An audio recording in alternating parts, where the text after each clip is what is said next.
దమ్ము ఉంటే ఫస్ట్ ప్రత్యక్షకు న్యాయం చేయి. నీ హయాంలో జరిగింది కాబట్టి. కార్లో తీసుకొచ్చారమ్మా ఇద్దరు, ఒక అబ్బాయి వచ్చాడు, మీ పాప వచ్చింది. పాప ఆయన ఇద్దరు ఐసీయూలోకి వెళ్ళిపోయారు, ఆయన కూడా ఐసీయూలోకి వెళ్ళిపోయాడు, మళ్ళీ బయటకు రాలేదు.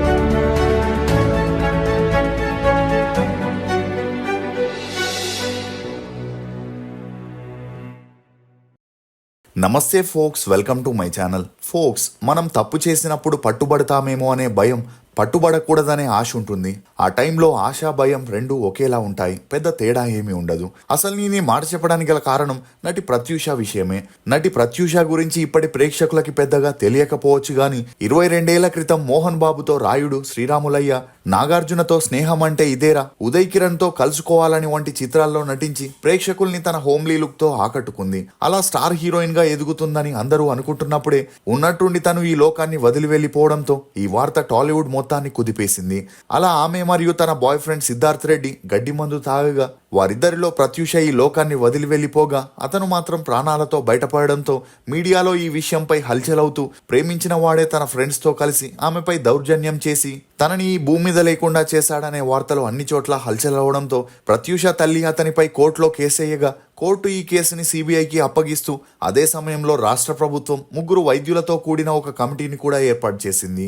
అలా ఈ కేసుని క్షుణ్ణంగా పరిశీలించిన వైద్యుల బృందం ఆమెపై అలాంటి దౌర్జన్యమేమీ జరగలేదని, వారిద్దరూ కూల్ డ్రింక్స్ లో గడ్డి మందు కలుపుకొని తాగడం వల్ల ఇలా జరిగిందని చెప్పిన ఎవరు ఆ వైద్యుల మాటల్ని నమ్మకపోవడంతో ఆ తర్వాత ఈ కేసుని సిబిఐకి అప్పగించగా వారు కూడా ఇదే విషయాన్ని ఖరాఖండిగా చెబుతూ అందులో సిద్ధార్థ్ బ్రతకడంతో అతనిపై 306, 309 సెక్షన్ కింద ఛార్జ్ షీట్ దాఖలు చేసి కోర్టులో సబ్మిట్ చేయగా Hyderabad metropolitan special court Siddharth రెడ్డికి 5 ఏళ్ల కఠిన కారాగార శిక్షతో పాటు 5,000 జరిమానాని కూడా విధించింది. కానీ సిద్ధార్థ్ రెడ్డి ఆ తీర్పుని ఒప్పుకోకుండా హైకోర్టుని ఆశ్రయించగా అందుకు కోర్టు మరలా అన్ని సాక్ష్యాలని పరిశీలించి 2 ఏళ్లు శిక్షని తగ్గిస్తూ 50,000 జరిమానాని విధిస్తూ తీర్పునిచ్చింది. కానీ ఈ తీర్పుని ఖండిస్తూ ప్రత్యూష తల్లి సుప్రీంకోర్టుని ఆశ్రయించగా సిబిఐ తరపున సీనియర్ లాయర్ అయిన జోషి ఈ కేసుని వాదిస్తూ ప్రత్యూష ఈ రోజు మన మధ్య లేకపోవడానికి సిద్ధార్థ్ రెడ్డే కారణమని, అతనికి 302 సెక్షన్ కింద కఠిన శిక్షని విధించాలని కోరగా సిద్ధార్థ్ లాయర్ నరసింహారెడ్డి వాదిస్తూ వారిద్దరూ కలిసే తాగారని,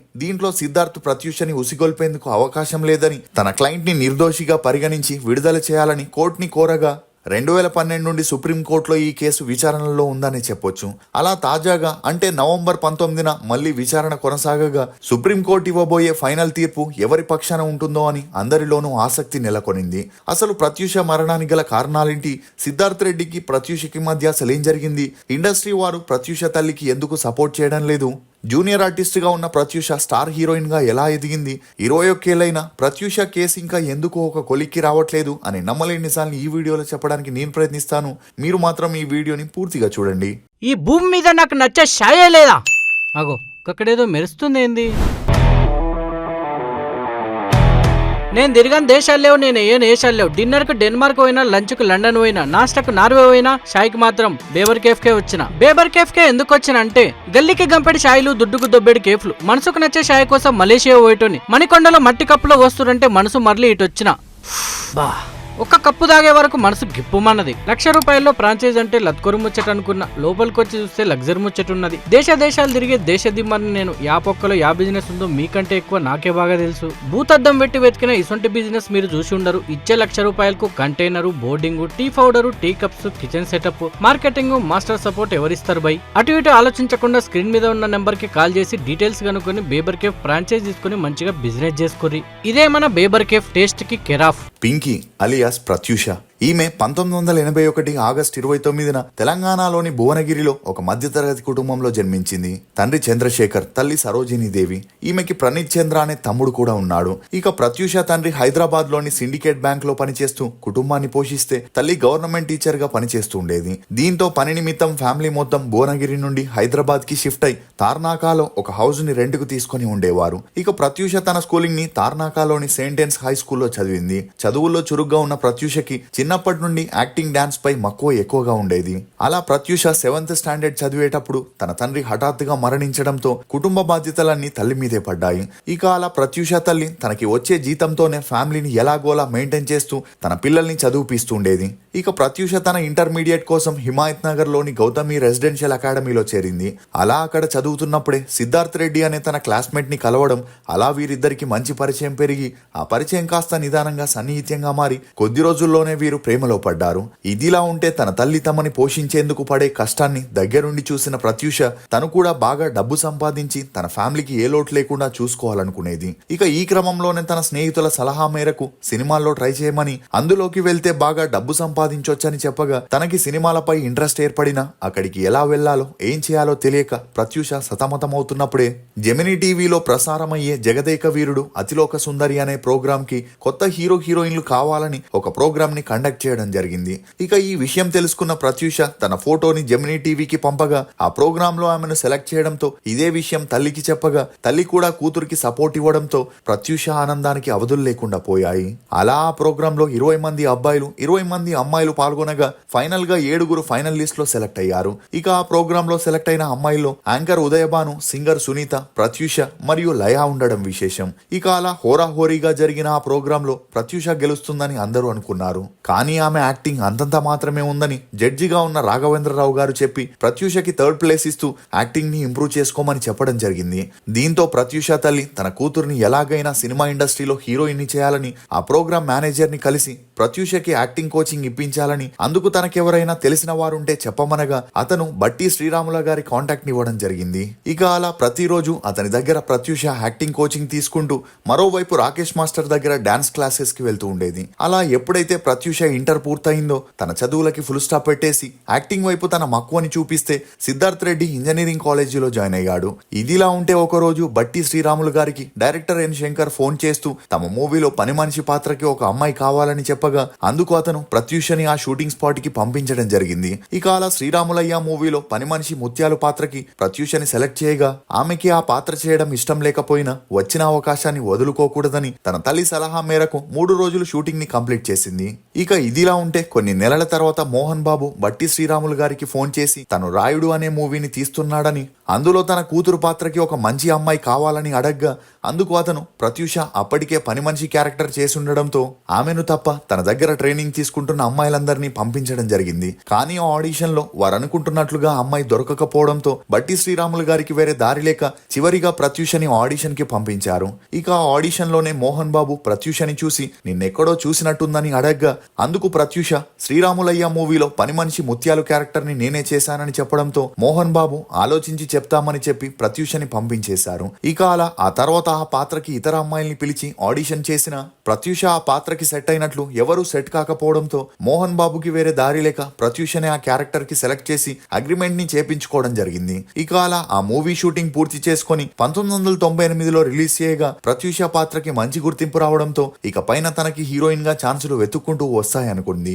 కానీ ఆ తర్వాత ఆమెకి రవితేజ నటించిన చిరంజీవులు మూవీలో అచ్యుత్ కి చెల్లెలు పాత్ర రావడం, ఆ తర్వాత కూడా సముద్రం అనే మూవీలో హీరోకి చెల్లెలు పాత్ర చేసే అవకాశం రాగా వరుసగా తనకి చెల్లెలు పాత్రలే వస్తున్నాయని, ఇలా అయితే తను హీరోయిన్ అవ్వడం కష్టమని అందుకు బదులుగా సినిమాలకి ఫుల్ స్టాప్ పెట్టేసి సిద్ధార్థ్ రెడ్డిని పెళ్లి చేసుకుని లైఫ్ లో సెటిల్ అవ్వాలనుకునింది. ఇక ఈ క్రమంలోనే ప్రత్యూష సిద్ధార్థ్ని తన తల్లికి పరిచయం చేయగా అందుకు ప్రత్యూష తల్లి ఒప్పుకోకుండా తన కూతురు ఇప్పుడిప్పుడే హీరోయిన్ గా ఎదుగుతుందని, మరో 4-5 సంవత్సరాల తర్వాత చూద్దామని చెప్పి అప్పటి వరకు నీ ఎడ్యుకేషన్ ని కంప్లీట్ చేయమని సిద్ధార్థ్ రెడ్డికి చెప్పగా అతనికి కూడా వేరే దారి లేక అందుకు ఒప్పుకున్నాడు. ఇక అలా తెలుగులో ఎంత ట్రై చేసినా చెల్లెలు పాత్రలు తప్ప వేరే పాత్రలు రాకపోవడంతో ప్రత్యూష తల్లి తమిళ్లో ట్రై చేయాలని కొంతమంది కోఆర్డినేటర్స్ ని కలిసి ప్రత్యూష గురించి చెబుతూ తన ఫొటోస్ ని వారికి ఇవ్వడం జరిగింది.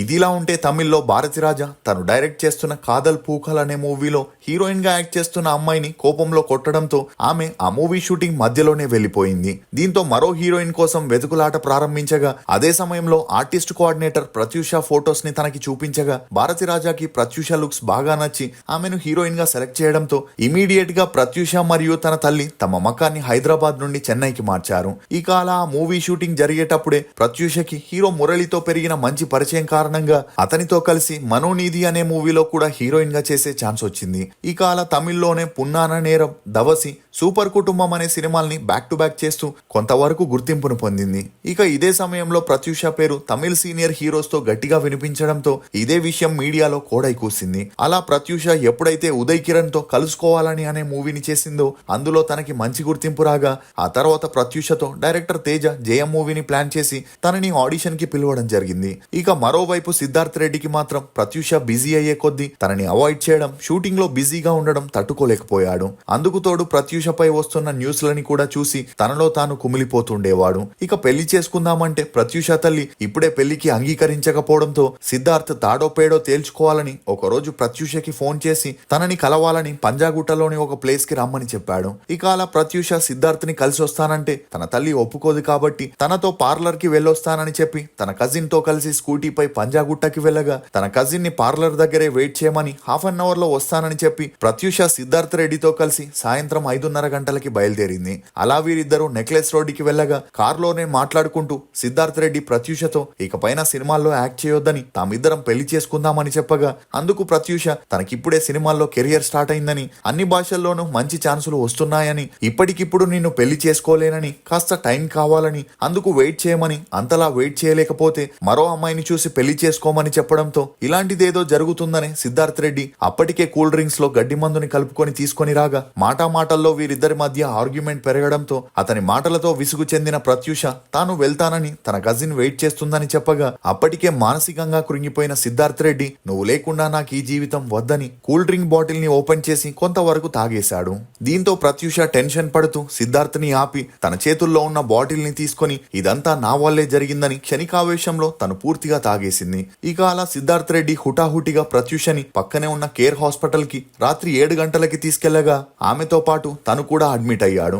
అలా 15 నిమిషాలకే ప్రత్యూష తల్లికి కేర్ హాస్పిటల్ నుండి ఫోన్ చేసి చెప్పగా అందుకు ఆమె నా కూతురు పార్లర్ కి వెళ్ళిందని, మీరు ఎవరిని చూసి ఎవరు అనుకుంటున్నారో అని చెప్పి ఫోన్ ని పెట్టేసింది. దీంతో మళ్ళీ రాత్రి 8:30 గంటలకి కేర్ హాస్పిటల్ నుండి ప్రత్యూష తల్లికి కాల్ చేసి మీ అమ్మాయి గడ్డి మందు తాగిందని, ఇక్కడ ఐసీయూలో సీరియస్ గా ఉందని త్వరగా రమ్మని చెప్పడంతో ఇది విన్న ప్రత్యూష తల్లికి ఆకాశం తలపై వచ్చి పడినట్లయింది. అలా హాస్పిటల్ కి వెళ్లి డాక్టర్ ని అడగగా 24 గంటలు గడిస్తే గానీ ఏమీ చెప్పలేమని చెప్పగా 30 నిమిషాల్లోనే ప్రత్యూష కండిషన్ సీరియస్ అయి తను ఈ లోకాన్ని వదిలి వెళ్లిపోవడంతో అప్పట్లో ఈ న్యూస్ అన్ని చోట్ల హల్చలైంది. దీంతో అప్పటి కొంతమంది రాజకీయ పార్టీలు ప్రత్యూష మరణాన్ని వాడుకుంటూ కొంతమంది రాజకీయ నాయకుల కొడుకులు సిద్ధార్థ్ రెడ్డితో కలిసి ప్రత్యూషపై కారులో 2 గంటల్లో 3 సార్లు దౌర్జన్యానికి పాల్పడ్డారని, అలా ప్రత్యూష దాన్ని భరించలేక తను ఈ లోకాన్ని వదిలి వెళ్లిపోయిందని, ఆ తర్వాత వారు ఈ కేసుని తప్పుదోవ పట్టించాలని, వారు తనకి గడ్డి మందుని తాగించారని, అలా ఎవరి మీద డౌట్ రాకూడదని సిద్ధార్థ్ కూడా కొంత తాగేసి హాస్పిటల్లో అడ్మిట్ అయ్యాడని హల్చల్ చేయడం మొదలెట్టారు. ఇక అలా తరచూ న్యూస్ లో ఇదే విషయం చెప్పడంతో ప్రత్యూష తల్లి ఆ వార్తల్ని చూసి సిద్ధార్థ్ పై కోర్టులో కేసేయగా సిబిఐ దీనిపై దర్యాప్తుని చేసి ఆమెపై ఎలాంటి దౌర్జన్యం జరగలేదని, కానీ సిద్ధార్థ్ ప్రొవోక్ చేయడం వల్లే తను గడ్డి మందు తాగిందనే స్టేట్మెంట్ కోర్టులో సబ్మిట్ చేయగా హైదరాబాద్ స్పెషల్ కోర్టు సిద్ధార్థ్ కి 5 ఏళ్ల కఠిన కారాగార శిక్షతో పాటు 5,000 రూపాయల జరిమానాని విధిస్తూ ప్రత్యూష మరణించిన 2 ఏళ్లకి తీర్పునిచ్చింది. అలా ఆ తర్వాత సిద్ధార్థ్ హైకోర్టుని ఆశ్రయించగా వాదోపవాదాలు విన్న కోర్టు శిక్షని 2 ఏళ్లు తగ్గించి 50,000 రూపాయల జరిమానాని విధిస్తున్నట్లు 2011లో వెల్లడించింది. అయితే ప్రత్యూష తల్లి సరోజని దేవి గారు మాత్రం సిద్ధార్థ్ కి ఎలాగైనా కఠిన కారాగార శిక్షని విధించాలని సుప్రీంకోర్టులో కేసేయగా ప్రత్యూష ఈ దారుణానికి పాల్పడేలా సిద్ధార్థ్ ఉసిగొలిపినందుకు 302 సెక్షన్ ప్రకారం తనకి కఠిన శిక్షని విధించాలని, అది సాధ్యం కాకపోతే సెక్షన్ 306 కింద గరిష్ట కాలం పాటు శిక్షని విధించాలని ప్రత్యూష లాయర్ కోర్టులో వాదించగా 2012 నుండి ఈ కేసు వాదోపవాదనలు జరుగుతూనే ఉన్నాయి. ఇక తాజాగా నవంబర్ 19న మళ్లీ ఈ కేసు విచారణకి రావడంతో ఇరువైపు వాదనల్ని విన్న justice Rajesh Bindal, justice మన్మోహన్లు November 19న ఈ తీర్పుని రిజర్వ్ చేశారు. ఇక అలా సుప్రీంకోర్టు సిద్ధార్థ్ రెడ్డిని శిక్షించబోతుందా లేదా విడుదల చేయబోతుందా అనే ఆసక్తి అందరిలోనూ నెలకొనింది. ఈ విషయంలో తప్పెవరిదని మీరు అనుకుంటున్నారో మీ అభిప్రాయాన్ని కమెంట్ సెక్షన్ లో తప్పకుండా తెలియజేయండి. ఫోక్స్, నువ్వు కళ్ళు మూసుకొని ఎవరినైతే నమ్ముతావో వారే నీకు కళ్ళు తెరిపించే గుణపాఠాన్ని నేర్పుతారు. ఇది ఫోక్స్ నటి ప్రత్యూష గురించి కొన్ని నమ్మలేని నిజాలు. ఈ వీడియో మీద మీ అభిప్రాయాన్ని కమెంట్ సెక్షన్ లో తప్పకుండా తెలియజేయండి. మేము చేసిన ఈ వీడియో మీకు నచ్చినట్లయితే ఒక లైక్ ద్వారా మీ సపోర్ట్ ని మాకు తెలియజేయండి. For more interesting videos please subscribe to CR voice. Thank you.